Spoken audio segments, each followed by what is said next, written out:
So our traditional artisan method of making soya sauce starts with whole soybeans.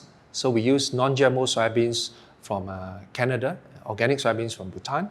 And these soybeans come a lot smaller than the typical soybean that you see in the market. And these soybeans will need to be soaked in water first for them to be softer. And then we'll put it in a steam boiler where we'll steam the soybeans.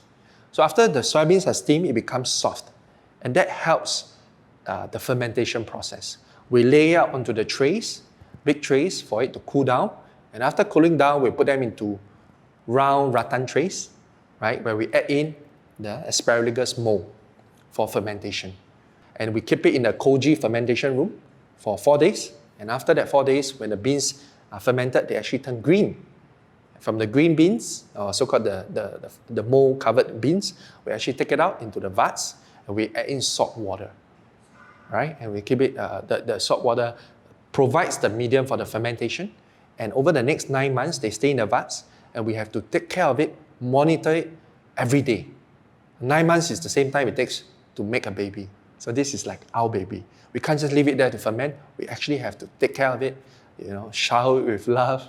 And at the end of that process, then the beans, right, or the fermented soybeans, which produces the soy sauce, will come out extra special.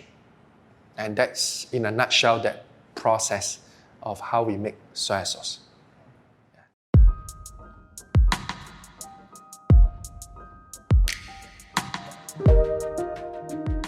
So this is our traditional series, the Golden Swan brand.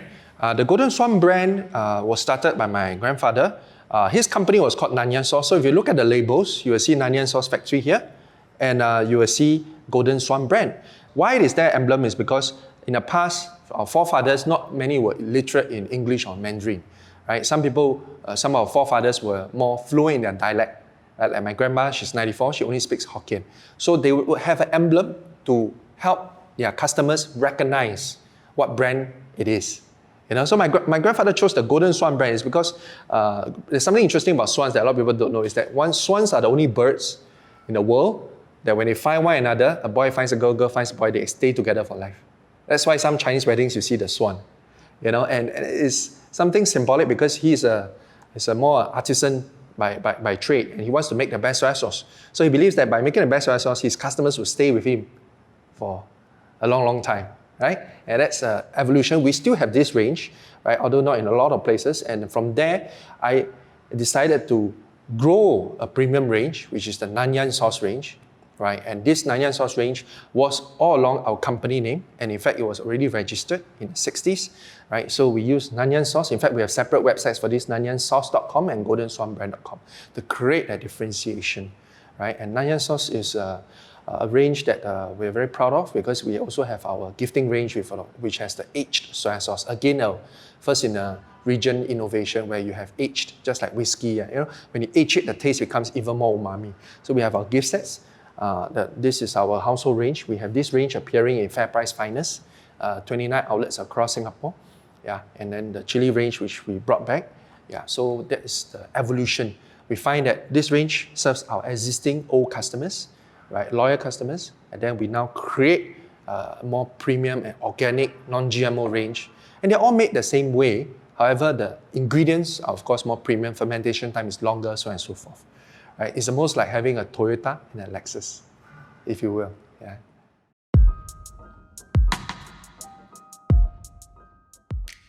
So my grandfather came to Singapore in the 40s. He came from Fujian province, Quanzhou in China. And he comes from a long line of sauce makers. So his family was making sauce.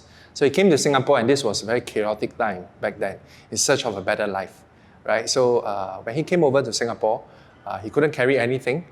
He just brought a small pack of the special secret ingredient, which is asparagus mold that he used to ferment the soybeans back home. So he arrived here. It was very hard to find a job, right? And he took on all kinds of odd jobs just to keep the family going. And he started making sauce because they're very poor at the time. So started making sauce to flavor the porridge. He started giving to his friends around him. And his friends tried it and said, well, this is lovely because it reminded them back of home. And then he encouraged him to start. So he started from a tricycle, and that's why we have a tricycle downstairs. door to door. And slowly, eventually, he managed to accumulate enough savings to start a sauce factory in 1959, and that's where Nanyang Sauce was born.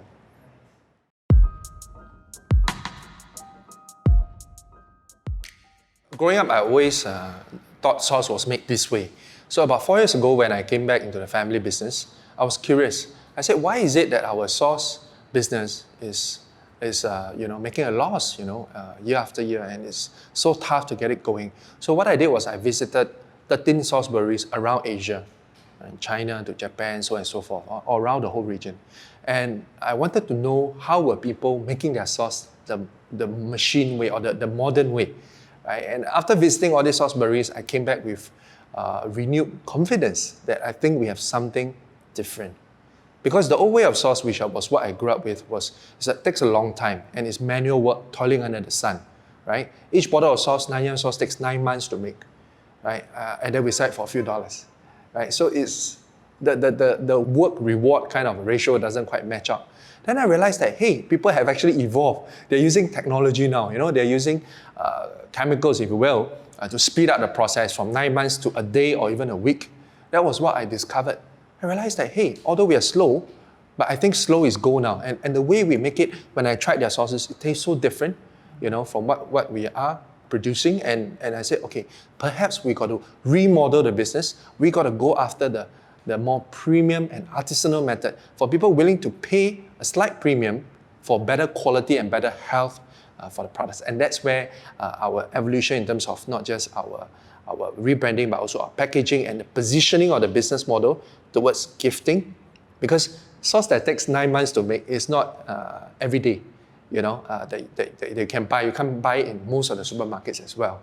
And that's why our gifting series came up. And that really took off because for the first time, people are now able to, instead of giving 2 bottles of wine, for example, 2 bottles of premium sauce, which the whole family can benefit.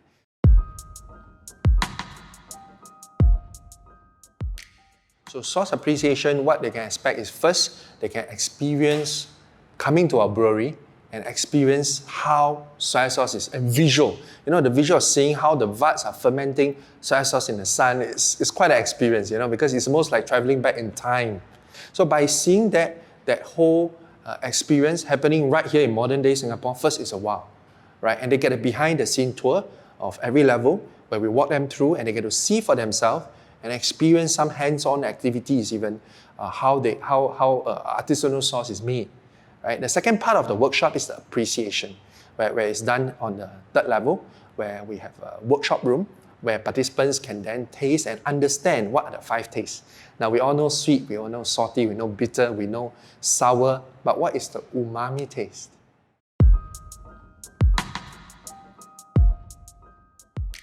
I would like to share with you our latest cool and cute innovation.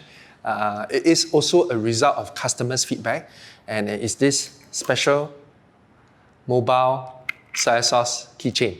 Right? So it comes in a miniature bottle, and you can literally bring your sauce out. So when you dine out, or if you go camping for that matter, you can then use your favorite sauce. Okay? This came as an innovation because over the last few years, we have had customers who always come to us and say, Ken, can you make a smaller bottle? Because my current size is this, which is not that big, but to bring this out is heavy. So they asked, increasingly, because they said, when they're having the eggs, for example, in the morning, right? You have soft-boiled eggs, you want to use sauce, and you don't know what's in that bottle of sauce that some of them provide for you for free. It comes in a pair. You can bring your own sauce.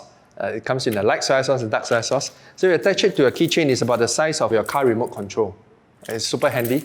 And it's just taken off crazy. People are posting all over Instagram and they're asking for it, and yeah, some people are coming to our shop just to buy this. So we are grateful and proud to be part of the NHB's National Heritage Board Singapore Heritage Festival this year. And while the workshops on the SHF Singapore Heritage Festival website is full, interested participants can still go to our website, nanyangsauce.com, and they can fill up a contact form and contact us, and we'll let them know of the future upcoming dates in the coming months. And this is a once-in-a-lifetime experience for a sauce appreciation workshop where you get to learn to engage your five senses. You get a behind-the-scenes tour. At the same time, for our other workshop, the sauce making one, is they get to actually go through that process of not just appreciating the sauce, but also making their own sauce. Yes, it's believable. It is actually possible that you can actually go through our workshop, make a sauce, and you bring home a small bottle, a small jar. In fact, we have a nice little vat that is about palm size, and you can bring it home with our soybeans that is fermenting, put it at a window, take care of it for the next 9 months, and watch it happen. Watch the fermentation, watch the magic happen, and they get their own brewed in Singapore soy sauce. And that's part of the sauce making workshop.